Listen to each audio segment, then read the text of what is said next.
अथ षोडशोऽध्यायः। श्रीभगवानुवाच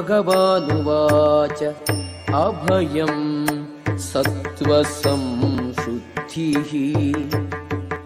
ज्ञानयोगव्यवस्थितिः दानं दमश्च यज्ञश्च स्वाध्यायः तपार्जवम् अहिंसा सत्यमक्रोधः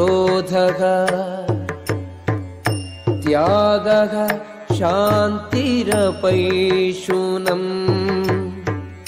दया भूतेषु अलोलुत्वम् मार्दवम् ह्रीरचापलम्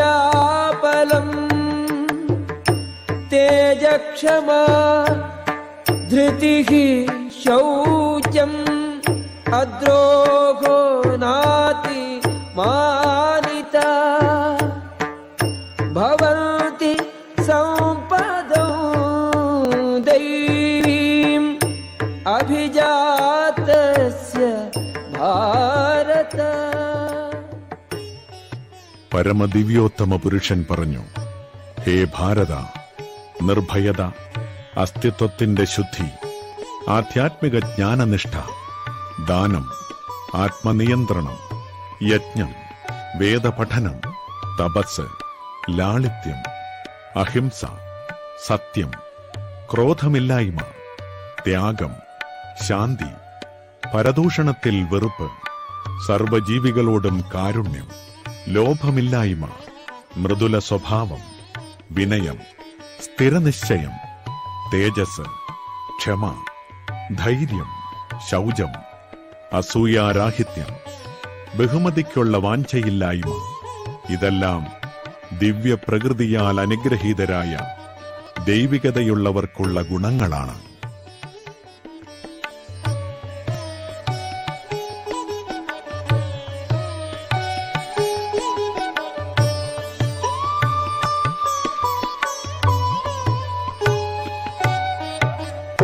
दम्भो दर्पो अभिमानश्च क्रोधः पारुष्यमेव च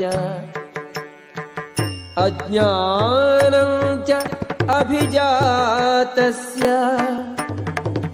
पार्थ सम्पदम् आसुरीम्. ഹേ പാർത്ഥ, ഗർവം, അഹങ്കാരം, അഭിമാനം, ക്രോധം, പാരുഷ്യം, അജ്ഞാനം എന്നിവ അസുരഗുണങ്ങളാണ്. ദൈവീ സമ്പത്ത് വിമോക്ഷായ നിബന്ധായ ആസുരീമത മാശുചഃ സമ്പദോ ദൈവീം അഭിജാതോസി പാണ്ഡവ. അഭൗതിക ഗുണങ്ങൾ മുക്തിസാധകങ്ങളും ആസുരഗുണങ്ങൾ ബന്ധന കാരണങ്ങളുമാണ്. പാണ്ഡു നന്ദന, ദൈവീക ഗുണങ്ങളോട് പിറന്നവനായതുകൊണ്ട് നീ ദുഃഖിക്കേണ്ട. ദ്വൗ ഭൂതസർഗൗ ലോകേസ്മിൻ ദൈവ ആസുര ഏവ ച ദൈവോ വിസ്തരശഃ പ്രോക്തഃ ആസുരം പാർത്ഥ മേ ശൃണു. ഏ പാർത്ഥ, ഈ ലോകത്തിലുള്ള എല്ലാ സൃഷ്ടികളും ആസുരം, ദൈവികം എന്നീ രണ്ട് വിഭാഗങ്ങളിൽ ഒന്നിൽപ്പെടും.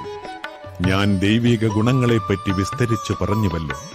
ഇനി ആസുരങ്ങളായവയെ വിവരിക്കാം. പ്രവൃത്തിം ച നിവൃത്തിം ച ജനാഃ ന വിദുഃ ആസുരാഃ ന ശൗചം നാപി ചാചാരോ ന സത്യം തേഷു വിദ്യത്തെ. ചെയ്യേണ്ടതെന്തെന്നോ ചെയ്യരുതാത്തതെന്തെന്നോ അസുര സ്വഭാവികൾക്കറിഞ്ഞുകൂടാ. വിശുദ്ധിയോ നല്ല പെരുമാറ്റമോ സത്യസന്ധതയോ അവർക്കില്ല. അസത്യം അപ്രതിഷ്ഠം തേ ജഗദാഹുഃ അനീശ്വരം അപരസ്പര സംഭൂതം കിമന്യത് കാമഹൈതുകം.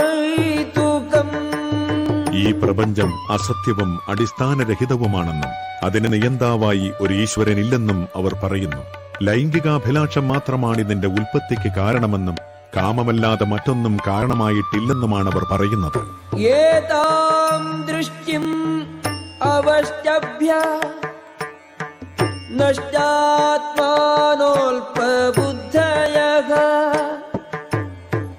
പ്രഭവന്തി ഉഗ്രകർമാണഃ ക്ഷയായ ജഗതോ ഹിതാഃ. ഈ നിഗമനങ്ങളെ പിന്തുടർന്ന് സ്വയം നഷ്ടപ്പെട്ടവരും അസുരന്മാരുമായ ഈ അല്പബുദ്ധികൾ ലോകനാശകരങ്ങളായ കൊടുംക്രിയകളിൽ ഏർപ്പെടുന്നു. കാമമാശ്രിത്യ ദുഷ്പൂരം ദംഭമാനമദാന്വിതാഃ മോഹാത് ഗൃഹീത്വാ അസദ്ഗ്രാഹാൻ പ്രവർത്തന്തെ അശുചിവ്രതാഃ. അടക്കാനാവാത്ത കാമം പൂണ്ടും ദംഭം, ദുരഭിമാനം എന്നിവയിൽ മുഴുകി വ്യാമോഹിതരുമായ ആസുര സ്വഭാവികൾ ക്ഷണികമായതിൽ ആകൃഷ്ടരായി എന്നും വൃത്തിഹീനമായ കർമ്മങ്ങൾ ചെയ്തു വരുന്നു. ചിന്താം അപരിമേയാം ച പ്രലയാന്താം ഉപാശ്രിതാഃ കാമോപഭോഗപരമാഃ ഏതാവദിതി നിശ്ചിതാഃ ആശാപാശശതൈർബദ്ധാഃ കാമക്രോധപരായണാഃ ഈഹന്തെ കാമഭോഗാർത്ഥം അന്യായേന അർത്ഥസഞ്ചയാൻ. ഇന്ദ്രിയ സന്ദർപ്പണമാണ് മാനുഷിക സംസ്കാരത്തിന്റെ പ്രധാന ആവശ്യമെന്നവർ കരുതുന്നു. അക്കാരണത്താൽ ജീവിതാവസാനം വരെയും അളവറ്റ വ്യാകുലതയോടെ കഴിഞ്ഞുകൂടേണ്ടതായും വരുന്നു. അനേകായിരം ആഗ്രഹങ്ങളുടെ വലക്കെട്ടിലകപ്പെട്ട് കാമക്രോധങ്ങൾക്കധീനരായി സുഖഭോഗങ്ങൾക്കായി അന്യായമായിട്ടെങ്കിലും അവർ ധനം സമ്പാദിക്കുന്നു. ഇദമദ്യ ലബ്ധം ഇമം പ്രാപ്സ്യേ മനോരഥം ഇദമസ്തി ഇദമപി മേ ഭവിഷ്യതി പുനഃ ധനം അസൗ മയാ ഹതഃ ശത്രുഃ ഹനിഷ്യേ ജാപരാനപി ഈശ്വരോഹം അഹം ഭോഗി സിദ്ധോഹം ബലവാൻ സുഖീ ആഢ്യോ അഭിജനവാൻ അസ്മി കോന്യോസ്തി സദൃശോ മയാ യക്ഷ്യേ ദാസ്യാമി മോദിഷ്യേ ഇത്യജ്ഞാന വിമോഹിതാഃ. ആസുര സ്വഭാവി ഇങ്ങനെ വിചാരിക്കും, ഇന്നെനിക്ക് ഇത്രയേറെ ധനമുണ്ട്, എന്റെ പദ്ധതികളനുസരിച്ച് ഞാൻ ഇനിയും ധനമാർജിക്കും. ഇത്രയേറെ ധനം എനിക്കിപ്പോഴുണ്ട്, അത് ഭാവിയിൽ കൂടിക്കൂടി വരികയും ചെയ്യും. അയാൾ എന്റെ ശത്രുവാണ്, ഞാൻ അയാളെ കൊന്നു. ഇനിയുള്ള ശത്രുക്കളെയും ഞാൻ കൊല്ലും. ഞാൻ എല്ലാറ്റിനും ഉടമയാണ്. ഞാൻ സുഖിയനാണ്, എല്ലാം തികഞ്ഞവനും. ബലവാനും സന്തുഷ്ടനും സമ്പന്നനുമാണ്. കുലീനരായ ബന്ധുക്കളുണ്ടെനിക്ക്. എന്നോളം ശക്തിമാനും സന്തോഷവാനുമായി ആരുണ്ട്? ഞാൻ യാഗങ്ങൾ അനുഷ്ഠിക്കും, ദാനം ചെയ്യും, സന്തോഷിക്കും എന്നെല്ലാം ഓർത്ത് അവർ അജ്ഞാനത്താൽ മോഹിതരാകുന്നു. അനേക ചിത്തവിഭ്രാന്താഃ മോഹജാലസമാവൃതാഃ പ്രസക്താഃ കാമഭോഗേഷു പതന്തി നരകേഷു ചൗ. ഇങ്ങനെ പലവിധം ആകാംക്ഷകളിൽപ്പെട്ട് വലഞ്ഞും വ്യാമോഹത്തിന്റെ വലയിൽ കുടുങ്ങിയും ഇന്ദ്രിയ സുഖങ്ങളിൽ അത്യാസക്തരായി അവർ നരകത്തിൽ വീഴുന്നു. ആത്മസംഭാവിതാഃ സ്തബ്ധാഃ ധനമാന മദാന്വിതാഃ യജന്തെ നാമയജ്ഞൈഃ തേ ദംഭേന അവിധിപൂർവകം. നിഷേധികളും സ്വയം സംതൃപ്തരുമായി സമ്പത്ത്, ദുരഭിമാനം ഇവയാൽ വ്യാമോഹിതരായി അഹങ്കാരത്തോടെ അവർ ചിലപ്പോൾ വൈദിക വിധികൾ അനുസരിക്കാതെ തന്നെ പേരിന് ചില യജ്ഞങ്ങൾ അനുഷ്ഠിക്കാറുണ്ട്. അഹങ്കാരം ബലം ദർപ്പം കാമം ക്രോധം ച സംശ്രിതാഃ മാമാത്മപരദേഹേഷു പ്രദ്വിഷന്തോ അഭ്യസൂയകാഃ. അസുരന്മാർ മിഥ്യാഹങ്കാരം, ബലം, ഗർവം, കാമം, ക്രോധം ഇവയാൽ സംഭ്രാന്തരായി തങ്ങളുടെയും അന്യരുടെയും ശരീരങ്ങളിൽ കുടികൊള്ളുന്ന പരമദിവ്യോത്തമ പുരുഷനോട് ഈർഷ്യാലുക്കളായി തീർന്ന് ശരിയായ ധർമ്മത്തെ പഴിക്കുന്നു. താനകം ദ്വിഷതഃ ക്രൂരാൻ സംസാരേഷു നരാധമാൻ ക്ഷിപാമി അജസ്രം അശുഭാൻ ആസുരീഷ്വേവ യോനിഷു. ഈർഷ്യാലുക്കളും ദുർബുദ്ധികളുമായ ഈ മനുഷ്യാധമന്മാരെ ഭൗതിക ജീവിത സാഗരത്തിലെ ആസുരയോനികളിൽ തന്നെ ഞാൻ വീണ്ടും വീണ്ടും ജനിപ്പിക്കുന്നു. ആസുരീം യോനിം ആപന്നാഃ മൂഢാഃ ജന്മനി ജന്മനി മാമപ്രാപ്യൈവ കൗന്തേയ തതോ യാന്തി അധമാം ഗതിം. ഹേ കുന്തിപുത്ര, ആസുര ജീവഗണങ്ങളിൽ അനേകം തവണ ജന്മമെടുത്ത ശേഷവും ഇത്തരക്കാർ ഒരിക്കലും എന്റെ അടുത്തെത്തുകയില്ല. ക്രമേണ അധികമധികം നീചങ്ങളായ തലങ്ങളിലേക്ക് താഴ്ത്തപ്പെടുന്നു. ത്രിവിധം നരകസ്യേദം ദ്വാരം നാശനം ആത്മനഃ കാമഃ ക്രോധഃ തഥാ ലോഭഃ തസ്മാത് ഏതത്രയം ത്യജേത്.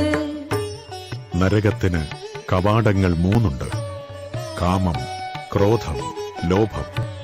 ബുദ്ധിയുള്ള എല്ലാവരും ഇവയെ ഉപേക്ഷിക്കണം. കാരണം അവ ആത്മാവിന്റെ അധപ്പതനത്തിലേക്ക് വഴിതെളിക്കും.